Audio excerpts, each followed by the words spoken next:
सवाल तो पहला मेरा यही है कि देश में रियल एस्टेट सेक्टर में उछाल आने से जो स्टील सेक्टर है, क्या ये माने कि वहां पर भी अच्छे दिनों की शुरुआत होने वाली है?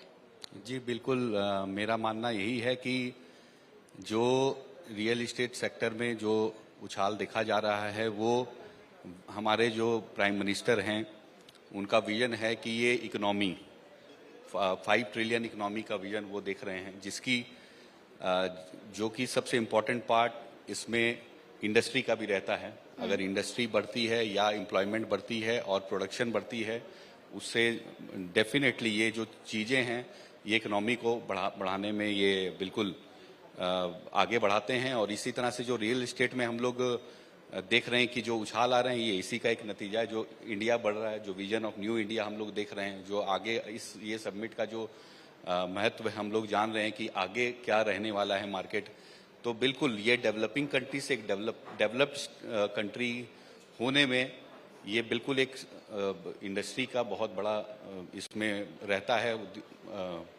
आगे जो भी मतलब स्टील सेक्टर जो भी बढ़ रहा है वो बिल्कुल डिमांड अच्छी आ रही है, और जो भी काम है रूरल स्टेट में हमने देखा काफ़ी अच्छे काम चल रहे हैं, तो इसका बिल्कुल नतीजा है कि ये आगे बढ़ रहा है इंडस्ट्री सेक्टर भी। और क्योंकि जब हम तरक्की की बात करते हैं तो चाहे भारत हो या छत्तीसगढ़, सलूजा जी, इंफ्रास्ट्रक्चर बड़ा इंपॉर्टेंट होता है। अगर उस इंफ्रास्ट्रक्चर की बात करते हैं तो उसकी क्या पोजीशन इस वक्त आप देख रहे हैं भारत और छत्तीसगढ़ में स्पेशली? जी सलूजा जी। राकेश पांडे, माफ कीजिएगा, राकेश पांडे।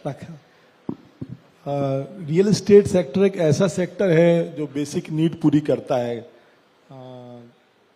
रोटी, कपड़ा और मकान, जो 3 चीज में जो मकान है, मकान के साथ इंफ्रास्ट्रक्चर है, कंस्ट्रक्शन, ये सारी गतिविधियां होती है।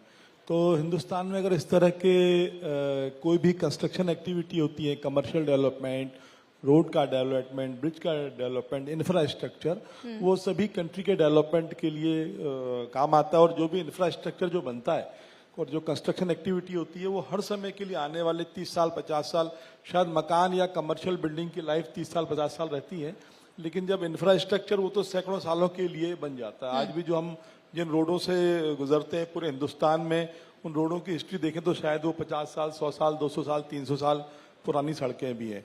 तो इंफ्रास्ट्रक्चर जो बहुत इम्पॉर्टेंट है कंट्री के लिए, और किसी भी प्रकार का जो इंफ्रास्ट्रक्चर है, वो चाहे रेलवे का हो, रोड का हो, एयरपोर्ट हो, वो भी पार्ट ऑफ इंफ्रास्ट्रक्चर है। उसकी वजह से सराउंडिंग सिटी बन रही है, उसकी वजह से सराउंडिंग होटल, इंडस्ट्री, काफ़ी चीज़ें आ रही है।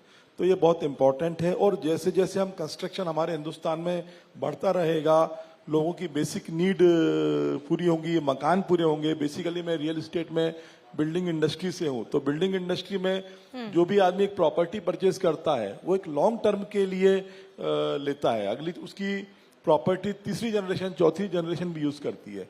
आज भी हिंदुस्तान में ऐसे बहुत से मकान हैं जहाँ पे लोग आज उनके दादा या परदादा ने बनाया था, उसमें रेनोवेशन हुआ या उसमें एक्सपेंशन हुआ, उस प्रॉपर्टी का यूज कर रहे हैं।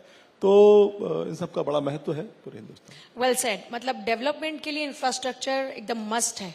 डेवलपमेंट अगर चाहिए तो इंफ्रास्ट्रक्चर स्ट्रांग होना ही चाहिए। सलूजा जी, आपकी कंपनी खुद सलूजा ग्रुप स्टील की अगर बात करते हैं तो भविष्य को आप कैसे देखते हैं? क्या है फ्यूचर?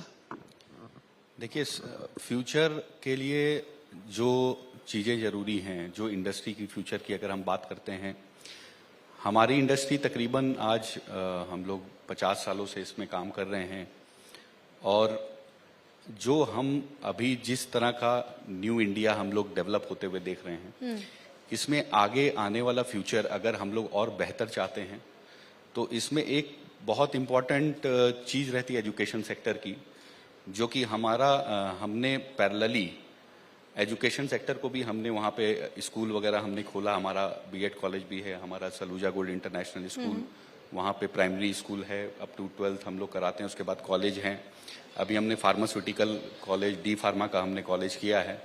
तो मैं समझता हूँ कि जितना इम्पोर्टेंट इंडस्ट्री है, जितनी इम्पोर्टेंट बाकी सब चीज़ें हैं, उतनी इम्पोर्टेंट एजुकेशन भी है, और उस एजुकेशन को पैरेलली हम लोग इसके साथ डेवलप कर रहे हैं, ताकि जो आने वाली हमारी यंग जनरेशन है, जो न्यू जनरेशन है, न्यू इंडिया की बात करते हैं, वो जनरेशन एजुकेशन से निकल के अपना एक एक मुकाम हासिल कर सके, एक अच्छा फ्यूचर बना सके, एक मतलब अपना काम स्टार्ट कर सके, जॉब के साथ साथ अपना भी काम, एंटरप्रेन्योर भी बन सके।